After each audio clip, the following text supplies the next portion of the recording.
to do was on a completely different level here. And that's to look at some of the images that were concurrent with the development of Christianity and the symbols, and look at things from an iconographic point of view. But it is up to you to make the interpretations. I can point some things out. What I'm basically saying is, I have no answers for you. I have no answers. But I have offering this approach of which will help you to explore and to learn new dimensions of this question. In fact, I don't think that there are any very, very definite answers about many of the major points, including the historical existence of Jesus. Did Jesus historically exist? Did Jesus historically did not exist? I don't know. One thing I would suggest, and I don't think that anybody can show for sure one way or the other. Not that I have been able to tell. I will suggest something that Blavatsky had stated in Isis Unveiled, which I think is very helpful.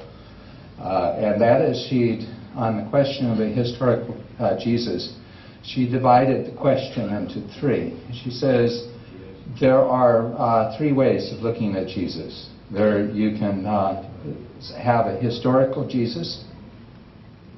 You can have a biblical Jesus, in other words, that Jesus which is described in the Gospels and the book of Acts. And you can have a theological Jesus. And the theological Jesus is what your Sunday school teacher and your priest, those that have been raised in those traditions, or a minister, had told you that their religion teaches, or that particular Christian sect, of which there's some 30,000 Christian sects, according to religionstolerance.com, anyway, who keeps track of these things. So I'm using the word pagan in a very, very modern pejorative sense here. In other words, I'm not talking about what the Romans referred to as the country bumpkins of ancient Greece. Instead, I'm using it in the modern pejorative sense of being all of those traditions that the early Christian apologists, such as Eusebius, looked upon and condemned and said that those ideas were all wrong. And and all you have to do is read Eusebius, and of course you can have all of the truth. And if that were true, then there wouldn't be any reason to say any more. So I'd like to work from a more of a universal point of view, and if we can go back into history a little bit and say that when Alexander and his army, who was said to have, who was credited with conquering the known world, which seems to be a pretty ethnic point of view, since they didn't seem to want to count the Chinese or the Eskimos at that time. But when Alexander conquered the known world, all the rules changed. Cities became very different as a result of that conquest. Even though he died, the empire was divided up among his generals, and then we had several other empires. And from that, people started moving around. Greek, which was a wonderful philosophical language, began to become dumbed down into a business language. It it was the English of 2,000 years ago. So we call this, I like to call it dumbed down Greek. It's certainly not the Greek of Homer. And so Greek became simplified. It became a language that was common among the businessmen. And the cities then became cosmopolitan. You had people from different parts of the world, from different cultures, different religions, all living together and in the same cities.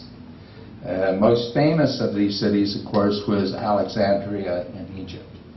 And I have a notion, and I call it a notion because I don't think that there's enough evidence to prove it absolutely one way or another.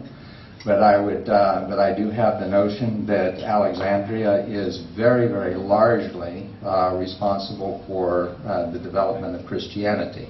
Not Jerusalem, as you're taught in Sunday school, but Alexandria. And in Alexandria, it was one of those cosmopolitan cities, and being so, it was a hit parade of religions. Everybody was there. There was,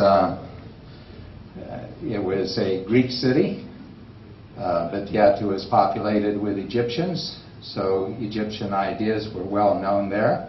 It was populated by Jews who were brought there in order to keep the books for the emperors. And so Hebrew was there. And of course, as the Greeks became gentrified and changed their language to Greek, it came to the point where they no longer understood their own scriptures in Hebrew anymore. But then there became a dependency upon a Greek interpretation. And the Greeks and the Hebrews, the Greeks and the Jews were very different cultures back then. And when Jews start thinking like Greeks, they aren't thinking like Jews anymore. Do you get my drift? So scriptures began to be understood more in the way that the Greeks understood the scriptures instead of the way that the Jews understood the scriptures. There is some comments by Rabbi Akiva, who lived in the 1st century, who apparently was very annoyed by these people coming up from Alexandria, who were Greek-speaking Jews, and quoting passages out of their scriptures, out of the Tanakh, what we call the Old Testament. And he says, well, they're completely misquoted, and their understanding of it is completely wrong. And of course, Rabbi Akiva then had to become motivated to come up with his own new translation and commentary upon the Hebrew scriptures. And that type of scholarship, and he was quite a scholar of his time, is still used in Judaism today. So what I'm saying is, Christianity seems to be more of a Greek thing than a Jewish thing. But then it was also somewhat of a Roman thing. Alexandria was Roman. And of course, the first emperor, Constantine, was a Roman when the church became formally organized. That didn't mean that Constantine was a Christian, that he was still certainly a Roman.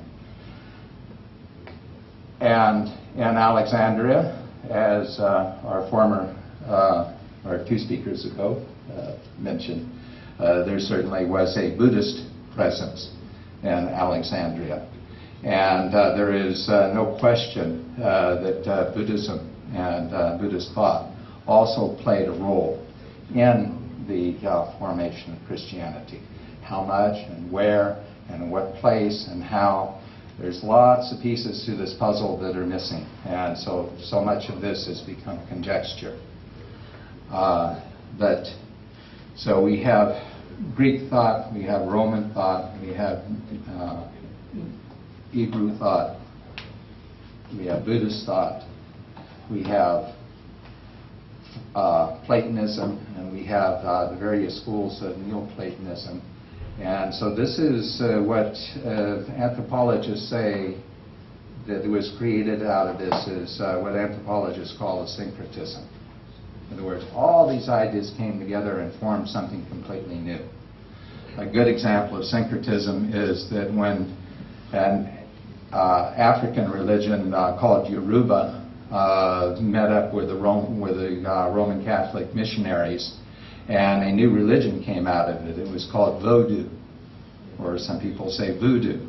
It's a syncretism between these two things. These ideas came together. There's African tribalism in it, but there's also Roman Catholicism in it. So this is basically where I'm coming from. And so these 20 slides, we're going to look at images and talk a little bit about how these images transform. There was a scholar, his name was Anton Fabre. I think he's retired now. He was at the French School of Esoteric Studies for some years, the head of it. And he looked upon esotericism as a hieroglyphic of nature, and that the people looked at upon this hieroglyphic and derived meaning from it. So if you look at these slides as kind of a hieroglyphic and derive meaning from them, then you'll be back into that state of mind that I hope that you go, which is a much simpler one. And we start here with the first image. You might recognize this as what they call a labara. It is supposed to be the banner that was held by Constantine's army in that final battle at Minerva Ridge in 312 AD, when he became the head of the Roman Empire. And your Sunday school teachers told you that Constantine had this dream, that God had communicated to him and gave him that symbol that stands on top of that banner there, and said, with this sign you will conquer. And we look at that, and of course, I think that most of you will recognize that that is simply Chi-Rho, the Greek letters for C and R. And in Christianity, that has said, well, C and R are the first two letters of Christos. So therefore, what the dream had said was that by Christ, or through the blessings of my only begotten Son, you will win this battle. So this is the Christian interpretation. There's some problems with it historically. One, there's no evidence that Constantine ever converted to Christianity. He was a lifetime soldier. His religion most likely was Mithraism, which was an initiatory religion that was where the people met in underground caves, and the decoration within these caves imitated the cosmos, and that they went, and there were in cohorts of 12. So here you have your numbers, the 12 signs of the zodiac, and then you have the sun and the moon and the planets, and then you have these images that are carrying torches representing the equinoxes and solstices and such. So you have basically an astronomical design. In detail, what happened in Mithraism, that information's been lost. But you get that imagery, and it can take you somewhere with it. And this would have been the type of reference point that Constantine would have known, and would have been part of his own spiritual experience. There's no evidence that, there's more evidence that it was Constantine's mother, Elena, who certainly converted to Christianity. In fact, it was her who traveled to Jerusalem. And since she seems to have been somebody that had a lot of dreams herself, walked through Jerusalem and pointed out all of the spots. This is the spot where Jesus was born. This is the spot where Jesus died. Just remember that you will be translated. Okay. So try to keep your pace a bit. Oh, I'm talking fast? I'm just concerned Oh, about what I okay. said he cannot translate you if you go too fast. Yeah. Am I doing okay? He says okay. All right. Okay. I told him it'd be easy. Don't make a liar of me. So all of these. So it was Constantine's mother that pointed out all of these places that we today go to on pilgrimages, Christians pilgrimage to all of these places where Jesus was born and Jesus died and such. So you can thank Constantine's mother for that. What Constantine did, well, he did a couple of things. One with his co-ruler at the time in Milan. This was he did create an edict that said that called for toleration for Christianity. And also for a number of other religions too, including Mithraism. So it was not a special thing about Christianity. But Constantine did not convert to Christianity as far as we know, except for the testimony of Eusebius, who did state that Constantine was baptized upon his deathbed. But people have to take anything that Eusebius says with a grain of salt, because he was highly motivated to fabricate a little bit in order to promote his own ideas, and he's been shown to do so. But even if that is true, that he was baptized in his deathbed, why did he wait all of those years to convert to Christianity if he was a convicted Christian? And he had this word from God, of all people, right? So these are problems, and that's just a taste of the problems that we have in looking for the origins of Christianity. We got he said, she said, and then we have archaeological evidence, and now we have Dead Sea Scrolls, and now we have the Nag Hammadi Library, and as we learn each of these things, the picture of what Christianity was suddenly starts changing very, very rapidly, especially now. Things are changing very, very rapidly, and I would say in 20 years, we understand that Christianity is going to be very radically changed from what it is even now. Okay, I'm supposed to right-click this.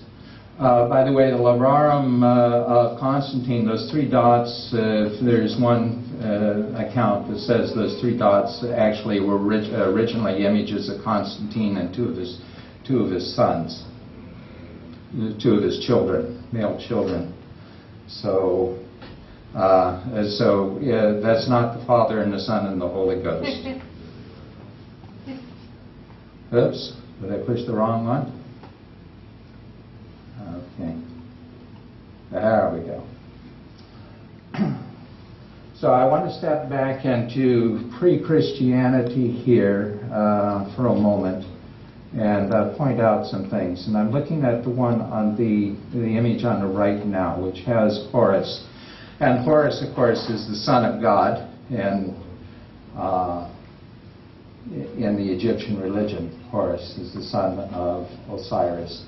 And he is pictured with the head of a falcon, because the Egyptians, as Blavatsky had stated, I think quite convincingly, that the Egyptians looked upon nature as that hieroglyph, as Professor Favre spoke of, and noticed the characteristic of animals, and then through those observations, those characteristics were made to reflect the gods and goddesses that they were referring to.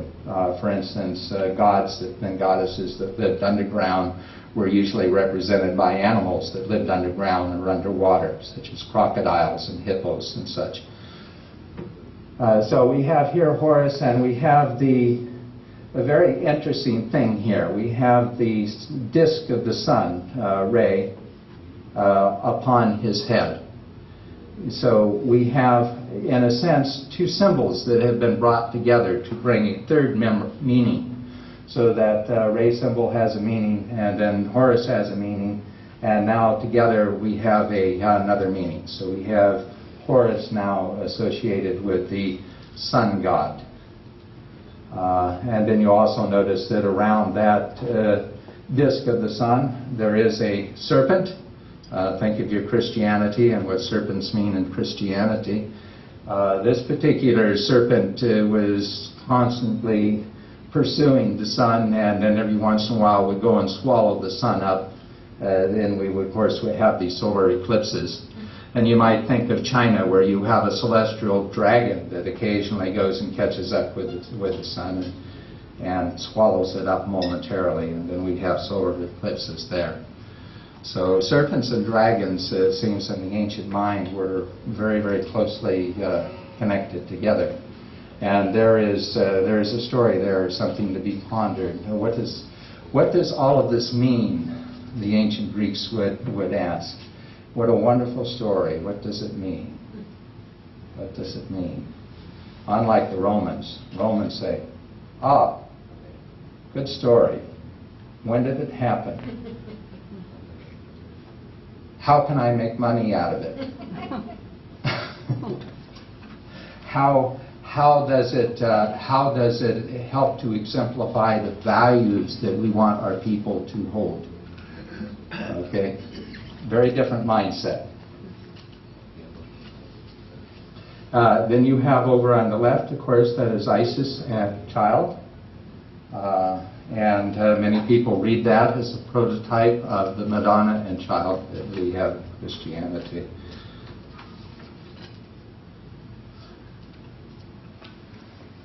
Now, as I said, the Ptolemies were the ruler of Alexandria starting about 300 BC. And when they came in there, of course, they were Greeks. They came into a land that was Egyptian. The Egyptians had all of these gods with animal heads. The Greeks had all of these gods and goddesses that were in human images. And here's the compromise that came out of that. So Hermes, Mercury, Hermes was associated with the Egyptian thought, for instance, because they both had to do with writing and communication and such. So there were these type of combinations that were being made in Egypt. So we have the Apis bull over there on the left-hand side, and the Apis bull was significant in Egyptian religion because he would incarnate. I mean, he is in heaven and he incarnates because he is the incarnation of Osiris, who then occasionally incarnates upon this earth as the Apis bull, who then can go anywhere he wants, in anybody's field he wants, and eat anything that he wants, and low beat anybody that decides that they're going to kill that bull for lunch, right? It wasn't going to happen. So that Apis bull, who is Osiris, and that imagery of the divine God that incarnates into the physical realm of the earth is then translated into, by the Ptolemies, into this image here, Serapis, and we have another Serapis here. So this is one that has many images in it. The modem, and if you saw the movie Agora, that thing on top of his head is not a flower pot. And I was personally very insulted for them to have called it a flower pot. But it is a modem. It is it was used as a measuring cup for wheat. So, of course, we have the agricultural symbolism here. We have also the staff, and there's a winged staff, apparently the staff of Hermes, which has to do with healing, and the Serapeum, the Temple of Serapius in Alexandria was the center for healing, and the greatest doctors in the world were there, and people came from all over the known empire for healing. Very important idea here, healing. I mean, if you're living in those times, some of the most important things is to get enough to eat and to stay well, right? So that's an important idea, yeah. So there you have healing, and then you also have the three-headed dog. Remember Cerberus, who is standing there. So this is a god that is not only associated with the God of this earth, but also of the underworld and also with the heavens. This is the God of the three realms. I mean, this is quite a god, huh? We have from Roman sources that there were people that came to Alexandria who referred to themselves as Christians, and they came to worship Serapis as the crest, or some people would translate that E to an I and say as the Christ. There's a lot of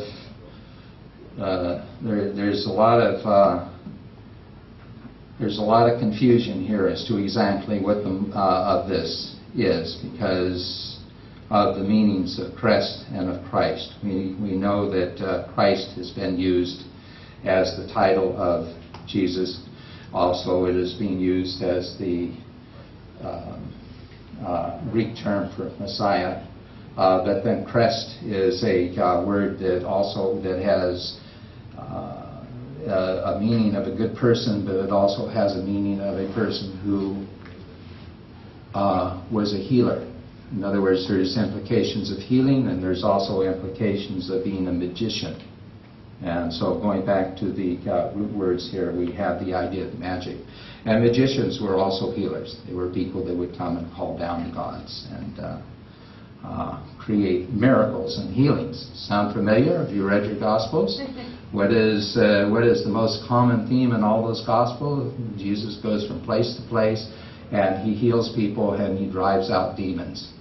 He's a magician, right? In that mindset, he was a magician. So to think of him as a in terms of Christes instead of Christos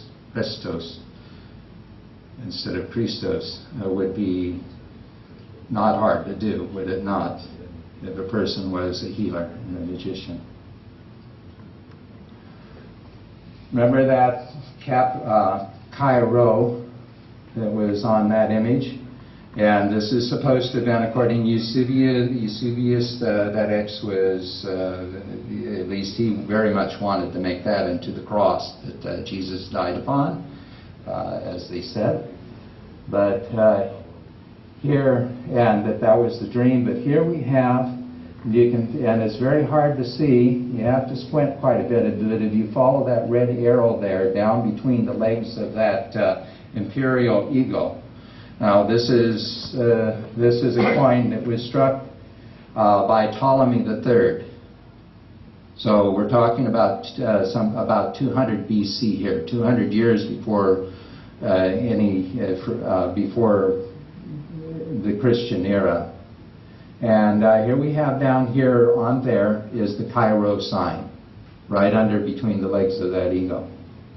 It is a sign that was commonly used. It was a one that meant auspiciousness, or at least that was one of the meanings of it. Is it Ptolemy III? Ptolemy III, yeah. So it was a good omen. Also, it could have been used as a abbreviation for Christian. Now, if you found this done in the Christian era, then they would say, well, of course, it's Chi-Rho, that means Christos. But here we have 200 BC, there was no Christos. There was no Jesus with that title. So we have to go back to the Christian, to the crest, to the magician, to the healer.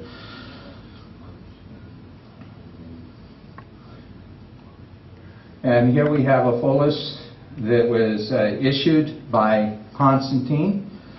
Constantine is quite a disappointment to Christians, because there's no images of Jesus upon any of his coins. There's no images of him being crucified. There's no images that we could really identify as definitely Christian at all. But we do have the labarum that is on this coin. And by the way, I can point out that The Constantine Arch that you will see in Rome near the Colosseum, there is no image of the labarum on there. If that was such an important symbol to Constantine, why was that left out of that arch? It was to celebrate his victory. Another question. But we do have the labarum there. And underneath it, we have that serpent again. We met him earlier in Egypt, and leave it to you as to what it means there. Eusebius says that it has to do with a political enemy of his, and that he's sort of being tromped out by the labarum. It's a possible meaning. I'll leave you to speculate as to other possible meanings. You'll also see the coin on the other side here. These are not the same coin, by the way. But you'll see up in Constantine's helmet, you can see he's in his military uniform with his horse in the back. And up there in his crown is also the Cairo. Up in his, it's not in his crown, it's in his military helmet. So obviously this had a military meaning to him. Perhaps a talisman or a magical symbol, and this would be very common for the thinking back at the time, a magical symbol that is going to help him win the war. It has nothing to do, in that case it's not about the Christos, but it is about the power of that symbol. Here's an updated symbol of that Cairo again. You notice that the Chi has now been straightened out a little bit so that it is like a cross that has Christian cross that has been turned about 45 degrees. You have another line that is drawn through there. Once again, a cross symbol. And then you also have the addition of the Alpha and the Omega, which is reminds us of a passage that we find in the book of Revelation. I am the Alpha and the Omega, translated as I am the beginning and the end. Another title. Now this is very interesting. This is Codex Sinaiticus, and it is out of the book of Acts. In your biblical translation, at least in English, it would read, and it happened to them that they went together in the church for a whole year and taught the great multitude. Also that the disciples were called Christians first in Antioch. So I'm interested in the last line, and I'm going to the fourth letter from the left.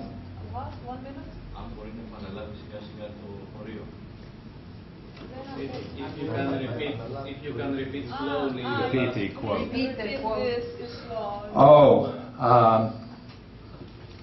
As it happened to them that they met together in the church for a whole year and taught a great multitude, also that the disciples were called Christians first in Antioch. So those were Christians. So we look at the text here, and the fourth letter over from the bottom, because the Greeks were running all the letters together, they weren't spacing between the words. We have the X again, the Chi, and then we have the Rho, the C and the R. So we know that we're starting to spell out Christians, but uh-oh, what happened? They have an eta. It's Christians. And then somebody rubbed it out to turn it into an iota. Christians. Which was it? Obviously the scribe who wrote this meant Christians, or at least wrote Christians. Of course, the theologians say that this was just an error that was corrected. It could have been, or it could be much more. It certainly shows the confusion and the running together of the idea of Christian and Christian, the idea of a God, man, and a healer.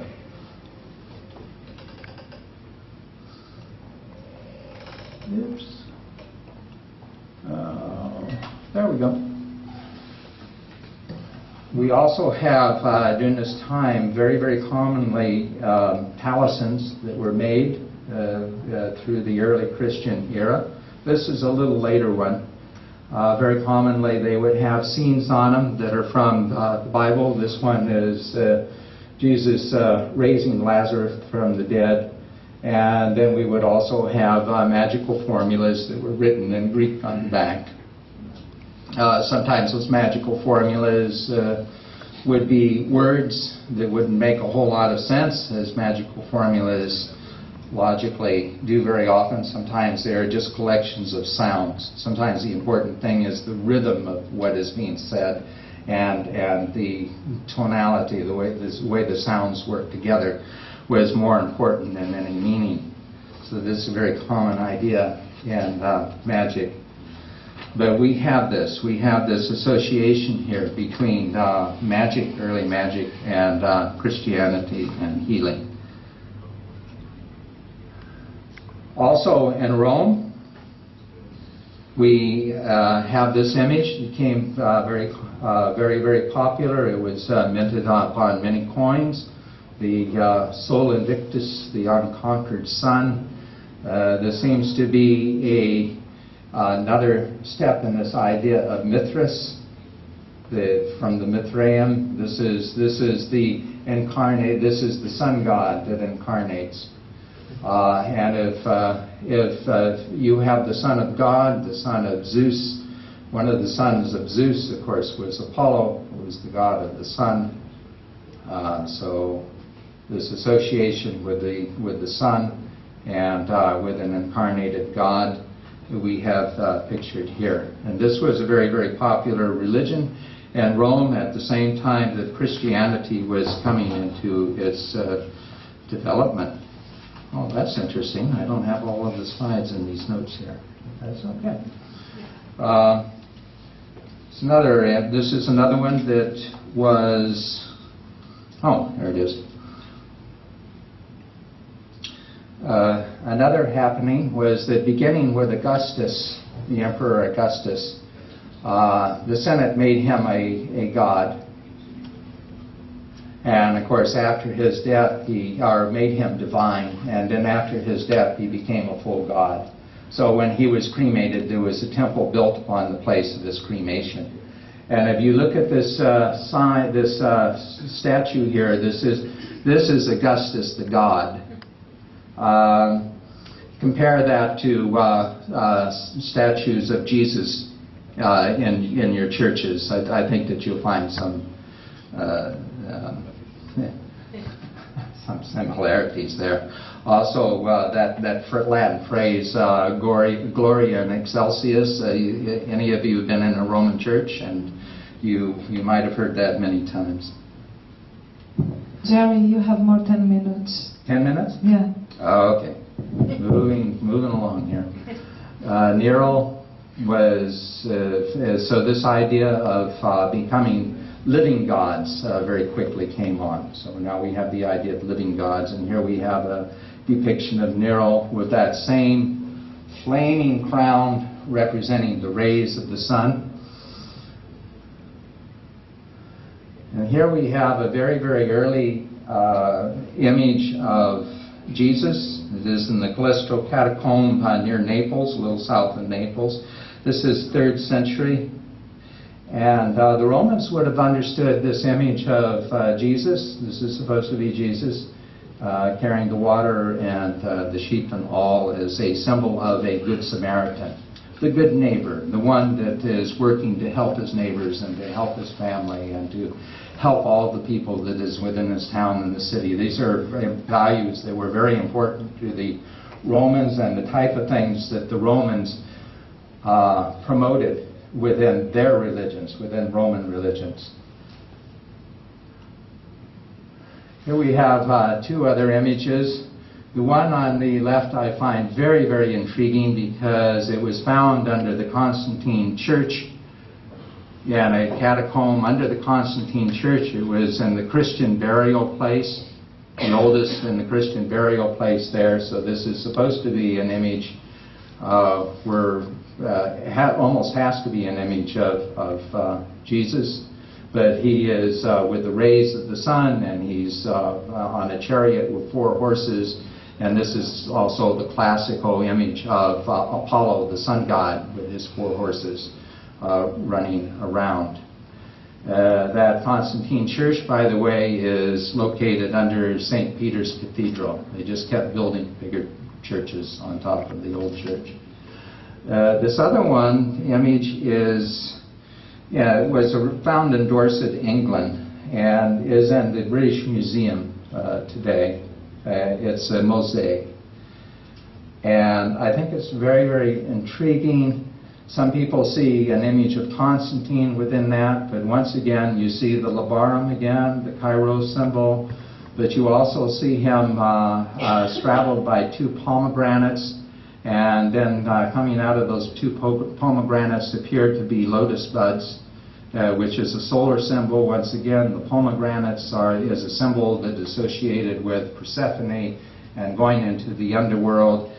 And so once again, this becomes very, very much associated with the idea of the death and resurrection and with the solar.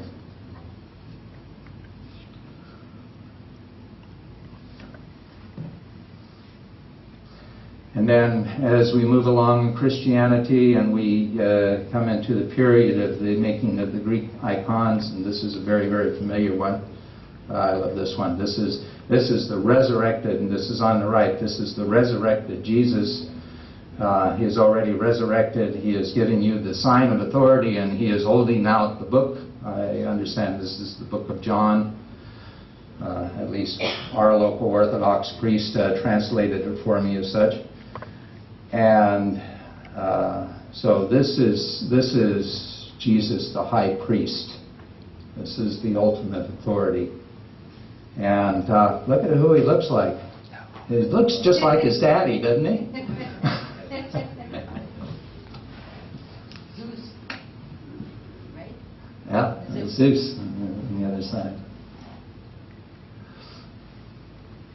This is the earliest dated crucifixion scene that we have. 2 things are very odd about it. One is that crucifixions did not become common iconography in Christianity until somewhere in the 5th century. We're talking many centuries. In fact, the word staros, as it appears in the book of Mark, simply means a stake. Jesus was attached to a stake. There's implication that he was put upon a cross is, at least as far as the book of Mark goes, is theology. But what it says is a stake. So here we have the idea of a cross is kind of ambiguous because it seems to be run together with the architecture, like a series of buildings in the back. I leave it to you, to your intuition about this. And I believe that is my last slide. Yes. So. Pretty good.